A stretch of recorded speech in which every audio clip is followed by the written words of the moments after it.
do is based in neuroscience and positive psychology. There is no woo-woo.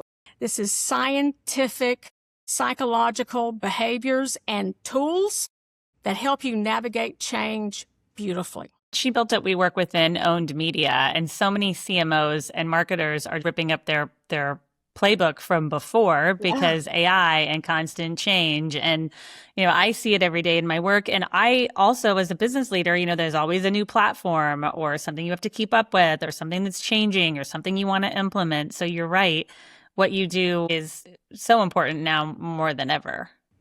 It is. And I love your idea of them tearing up the playbooks because that's exactly what they need to do. The world that we live in right now, unfortunately, does not have enough playbooks for how the human being is experiencing that change. If you take a look at corporate America, they've got plans for the organization. They've got plans for the rollouts. They've got plans for how to use it. They've got all these change plans, but nobody's helping the human beings who are running those systems and who are trying to embrace that change. There are no playbooks for how to train them right now, and that's what I do. Yeah, and large corporations can't always move as quickly as smaller organizations.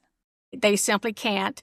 And we were talking about AI before. AI has put this whole stress thing on steroids. I don't think there's anything in the history of technology like AI. The internet wasn't this big. And the pace of change that comes with AI. And if you're a CMO, you're looking great. I get all these new tools because you're the one that's pushing that change down. But to the people who have to incorporate that change and learn how to deal with that change when it's one strike after another, that is what is causing so much burnout in corporate America right now and marketing. And as far as that goes, the role of the CMO, we have the shortest tenure ever right now. It's under 4 years, which is twice as least of any other senior executive. And part of that has to do with always doing the thing, the something, versus really investing in the people, which is what's required in our society today. And it's certainly required in marketing. And marketing does not have a good track record of investing in people to begin with. So this is really a big change. You have spent decades at the intersection of marketing, leadership, and growth, and now positive psychology. What is the work you feel you've really been called to do in the season that we're talking about of constant daily change? I started my prior company, the Pedowitz Group, with my partner, Jeff Pedowitz, in 2007. He started it, and I joined a few months later. And in 2007, we were all about the technology. We were very early into marketing automation. I was customer number 12 at Eloqua, which at one time was the Mac Daddy of all marketing automation.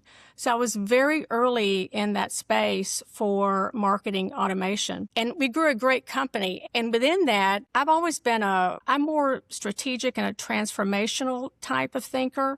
And I had experienced it myself when I bought marketing automation. So that's when I created revenue marketing. The whole idea that this marketing automation world could help you transform from being a pens and mugs department into a revenue and a growth driver, working hand in glove with the sales organization. And so I created that in 2011. It just absolutely took off because it made sense to me. And partly because I was a VP of sales for many years prior to that. So putting these two things together, it just made a lot of sense. So I used to tell people my passion was transforming the role of marketing in corporate America, from that pens and mugs to the revenue driver, and getting that CMO both a seat and a voice at the table. That's what I loved doing for many years. But I noticed, Melanie, along the way, change, technology, reorg, new CMO, constant change. And we were leaving the people in the dust. And I personally had begun a journey of exploring positive psychology based on background. And when I began to explore positive psychology through the Flourishing Center, I'm like, oh my gosh, this is the missing ingredient. How can you show up to work every day and have the tools, the skills, and the knowledge, not to survive, but thrive? And actually, positive psychology is the science of flourishing. So it was kind of like peanut butter and chocolate, putting those two things together. And there's not a marketing organization on the planet right now who are not overstressed, overworked, burnout, and they simply do not understand that these tools actually exist. So my new passion is to help marketers flourish at work, not just show up to work, but thrive and flourish. And I believe that's possible. My background is in sales too. And the whole point of marketing is to sell. And then when you can put numbers and data behind that, and that is what's becoming, more and more important, is what is the data behind all of it, and how can AI help us in that? But you're right. When I look back at my time in sales, I had to wrap myself in a blanket of positivity because you're hearing no, no, no, no, no all the time. And you're right. Bringing those positive tools into our daily world, no matter what we're doing, is only going to help us be successful. That's right. And they're all science-based. This is not woo-woo. So when I talk about how do you reframe a situation, it is through that process of reframing that you go from woe is me to, oh, I might have an opportunity here. That is very, very powerful. And there's 1,001 tools like that we can all borrow from positive psychology. Melanie, I'm the only person that is doing this strictly for marketing organizations. I think there are lots of other kinds of companies out there, but because I've seen what's happening to marketers and to marketing leaders, my passion is to bring this into the marketing organization, working from the leadership all the way down to every single team member. And that's so smart because it's only going to be able to help a team and a company be more successful when their team isn't under stress. I'm also working really hard to democratize these skills. So I have this one workshop, which is about navigating change. Not only do you get the workshop, you also get manager's facilitation kit, which are additional tools and skills they can work on with their team beyond what I cover in the workshop. And these things are not difficult. And it is such an easy way to say, okay, let's learn this. Let's apply it. Everything I do is very application based. You do it, you apply it, period. But then this extends the reach so that you can do other things beyond that. And so it becomes part of the mentality of the organization, looking for these new tools that can help them flourish, help them thrive, and again, not hanging on by their fingernails at work every day. And this is so important because CMOs are worried probably about making a wrong decision, and then their teams are given directives and maybe they don't know how to implement what they're being asked to implement, or what used to work is no longer working, and they have to learn an entire new stream of ways of gaining success for the company. They really do. One of the ways I came to positive psychology, I spent years in therapy. I'm one of those people. I suffer from lifelong depression, at times quite debilitating, as a matter of fact. Through the years, different psychiatrists, different drugs, and about 3-4 years ago, I finally got on the right drugs and even began doing ketamine infusions, which made a huge difference to that depression. And it's kind of like once I was able to getting out of the pit, once I got stabilized and my head kind of got over the top of the pit, then I said, I want everything positive moving forward. And that's when I fell into positive psychology and I began to study that in earnest. It's not just positivity. It's rewiring how your brain thinks. So it's heavily based in neuroscience. What a lot of people don't understand, Melanie, is that when we're in a very stressful situation, our lizard brain takes over. That's our caveman brain. And the caveman brain was designed to always be looking for danger 24/7, and you freeze or you run or you fight. And when that happens, and anybody that's in highly stressful situations, that their lizard brain, the amygdala, is completely in control. When you use these tools, it allows you to access your prefrontal cortex, which is your thinking brain. So this helps you think better. So in stressful situations, we do like this. We shut down. Our view of everything shuts down. And we use some of these techniques and these tools and these skills, opens right back up again so that you can navigate that change successfully. So there's a whole bunch of neuroscience behind this stuff and how our brain works. And there's this whole mind-body connection, which is 1,000% true. And we're learning more and more about that every single day. But that's the whole idea, is that there are tools, there are techniques, there are skills that help you navigate this stress in a very successful way. And they're easily taught. It's so interesting because in talking to you, you would not know that you went through all that you did. And I'm curious if you think you did because you were under such stress working in the roles that you were in. I have what's called stubborn depression, and you can't overcome it through behavior. My depression needs drugs to help you live a decent life. But it was recognizing I had depression, then getting help for it and getting the drugs and the therapy, and that takes a while. And I don't think it was the pressure of my life, although I will say that I do like being in high pressure cooker situations. I seek them out. I'm an entrepreneur, and if I'm not going full blast, I'm not very happy. That's the way I like to live. That's the way I've always run businesses and thought about businesses. The depression for me really needs drugs to help regulate, and it was finding the right kind. And positive psychology, I feel like every day I walk around with this massive tool belt that is hanging on me, and I got a tool for this, I got a tool for this, I got a tool for this, I got a tool for this. Whether it's havening, manifestations, whether it's journaling, I have all these tools, and it's giving me such a different perspective on life. It's night and day for me. And this is interesting because CMOs are under pressure, but also leaders and founders are under pressure because the world is changing so fast. And it's really hard without those tools, like you said. Mm-hmm. And I think I learned them by reading so many different sales books and positive books because in my early career, I was told no, no, no. And then all of a sudden you start getting the yeses and then that turns in. But you have to be able to switch into that mindset quickly. Otherwise, you just give up. Yeah, it's a whole mindset. It really is a mindset.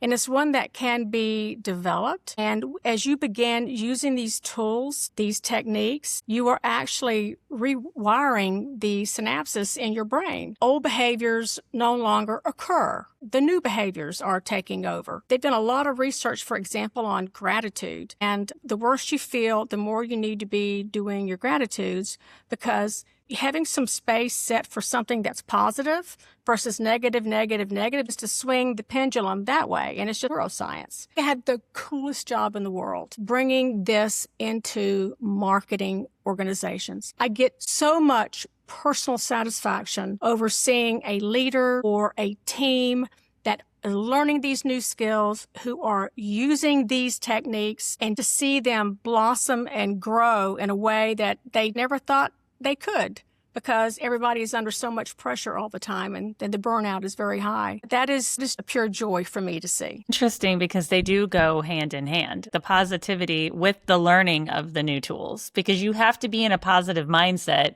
to embrace something new. You do. And for me, it was a little bit of the pendulum was like swinging negative, positive, but it kept itching up like that. So as I was rewiring my own brain, it was just a slide, but then it would go up a little more, slide. It's not a one-trick pony for sure. And it also has to be used. What good is learning a skill or a tool if you don't put it to use? These are going to be people who are motivated. These are people who want to grow. These are people who want to learn. And those are the people that are going to embrace this. And if they are completely locked down and don't want to grow and learn, there's nothing you can do about those people except for fire them, get them off your team, because they will ruin your entire team. We don't have time for that. What are a few practical ways leaders can use it to make better decisions if they're under pressure? Let's talk about decision-making under stress. When you're in a high-stress situation, your thinking and your outlook and how you see opportunities it narrows down like this. The first thing that you need to do is you need to reset your nervous system. It's so stupid and it's so simple, but you have to reset your nervous system. The first thing you do is recognize what's happening right now. What emotion are you feeling? Is it fear? Is it, oh God, I can't do this? You have to stop and say, I need to recognize what's happening here, okay? Then you need to do a reset. And one of the coolest things about positive psychology is doing some very simple things to calm down your nervous system. That's not the scientific term. We won't go into all of that. But if you can calm your nervous system, then you can, again, access the thinking part of your brain, and your thinking goes back up like that. Breathing, honest to God, 3 breaths, 4 breaths in, 6 out, or you can try the box breathing, whatever it is, fastest way to regulate your nervous system. There's a reason why people have panic attacks. They put their head between the legs and say, breathe. I know people that are breathing coaches. So breath is one of those things that has an instant impact on your nervous system. First thing you do is you recognize, I'm freaking out. And then you say, I'm going to take a few breaths. And then what that does is it calms everything down, and your thinking opens back up again. You're not, oh my God, you're like, okay, let's now look at this. Where do we go from here? That's a super simple technique that you can do right there. It's interesting because at the beginning of this year, I said, I'm going to do a 5-minute meditation every morning, and I'm going to stretch. I'm a runner and like to go distances, and foam rolling is great for me. So I listen to a 5-minute meditation as I'm stretching and foam rolling, and it's 5 minutes.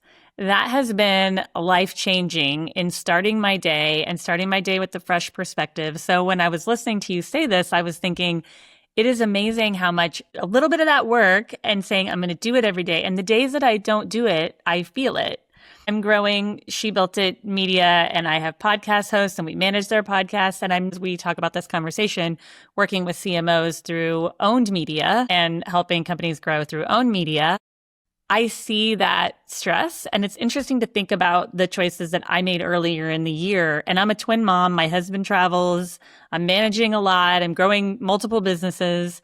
But having that 5 minutes in the morning, and also I've committed to lifting weights too, 20 to 30 minutes a day, and then also working out. But it's really those 5 minutes that set my day every morning. And what happens is that our brain never shuts down. We're looking for the next dopamine hit. One of the worst things you can do every morning is get out of bed and start looking at TikTok or Instagram, looking for that next dopamine hit. And what we need to do is to find ways to quiet our brain, quiet the chatter. And even a 5-minute meditation can have a huge impact on the rest of your day. And meditation is not for everybody. Some people hate it. Some people love it. Yoga is also another good thing. Movement of any kind. Movement for me is my predictor of success for the day. If I get up and I work out, I'm going to have a great day. If I miss that workout, it's not as good. The breathing, working ways to try to calm your brain down, taking a look honestly at the emotion that you're feeling right now and giving it a name also has a lot of power. We're never taught to identify our emotions and recognize our emotions. A lot of people don't even like to say they have emotions, but they're real. And the way you take the power away from an emotion is to sit with it and say, okay, I am scared out of my bloody mind about going into that meeting. What's the worst that can happen? What's the best that can happen? And identify it, sit with it, and ask yourself those questions. And then everything calms down. Yeah, it's amazing how mental it is. And with a few things, to your point, can change the trajectory. That's right. It absolutely can. It's such a great thing to think about because we all go through stressful moments in our day. And you're right, having those tools can help you go through your day so much more easily. Well, stress can be good stress or bad stress. Think about the day you gave birth to your twins. You were stressed. Think about the day you got married. We were all stressed. So stress is stress. And these techniques work regardless of what that stress is coming from. It's experiencing stress. That's it. You made me think, I think the most stressful moment was when they brought the twins into the room and they were both crying and the nurse left and it was just me. But my husband was trying to get to the room. It was just me with the 2 babies. And I remember looking down thinking, I can't pick them both up at the same time. All of these things I see go into my business world every day, that having to navigate twins and navigate all those situations because life is pretty predictable.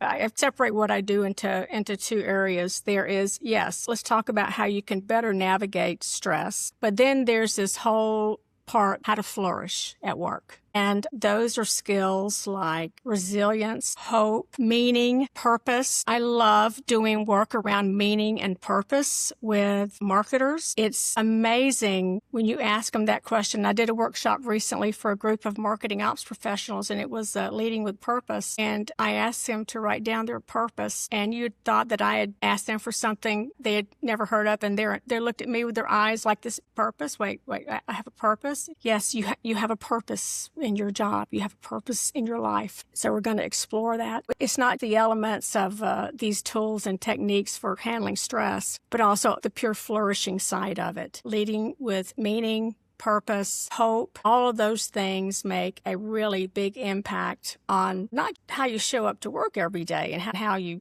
do, but also on your life, period. So these skills can be used anywhere, regardless. And it's so interesting how siloed we can become. Because when you say that they look at you with the purpose, they never thought about their purpose. And a lot of times you can combine something like character strengths, for example. There are 24 globally recognized character strengths. Heavy-duty research into this area. You can take an online assessment at VIA.com, and strengths are across all cultures. And so when I took mine, my top 3 were bravery, love of learning, and it was creativity, but not creativity like writing, drawing, creativity more around creating something from nothing. This whole idea of positive psychology for marketers. And you combine that with purpose and meaning, and then you have marketers that show up every day thinking, wow, I'm here, I have a purpose, this is what I'm really good at, this is how I can use this every day. So it's not how to manage that stress, but how to flourish at work as well. And along the lines of purpose, we've talked a lot about business today. How do you make sure that you are finding and living your joy each day? I wear a bracelet. It's lead with purpose, and purpose and joy are not necessarily the same thing. They're closely related, don't get me wrong, but finding joy for some people needs to be intentional and scripted. For example, I did a whole map of what I wanted to accomplish in 2026. And one of them was find more joy. That was one of my main levers for that. I made it intentional. I didn't wait for it to show up. I want to have more joy in my life. What brings me joy, and what can I do more of that I'm not doing right now? For me, it was spending more time on my boat because my house is right on the water and I live in Pensacola. And the other thing was Latin dancing. So I started Latin dance classes. It just brings me absolute pure joy. I love it. It's so fun. And for leaders, oftentimes we have to schedule it in and make the time, especially if we love what we do, because I love what I do, and I can get and so many of the women that I talk to also love what they do. So there's joy in what you do too. It doesn't have to be a hobby. It took me a while. I have 2 daughters, wonderful, fierce, independent, corporate, kick-ass women. They don't live to work, but I love what I do, and what I do brings me great joy. When I can sit down with a leadership team and take them from being discombobulated, burnout, stressed, and then take them into a place where, they're standing taller, their shoulders are back, the sky is shining, and they are able to bring the gifts and the talents that they have to make a difference, that brings me joy. So it doesn't always have to be a hobby. People like us who are entrepreneurs, we find joy in what we do as well. Thank you so much for joining us today. And what you are creating and building is needed today with the changing marketing strategies now more than ever. Please share with us how and where we can find you. Yes, growthfactor.us is my website. Also, Melanie, I have a special asset for you that I'm going to send to you, and then you can make available. It's the Leadership Reset, and it's a 10-minute exercise you can do at your desk when that stress is pounding on you and you've got to get to the next meeting.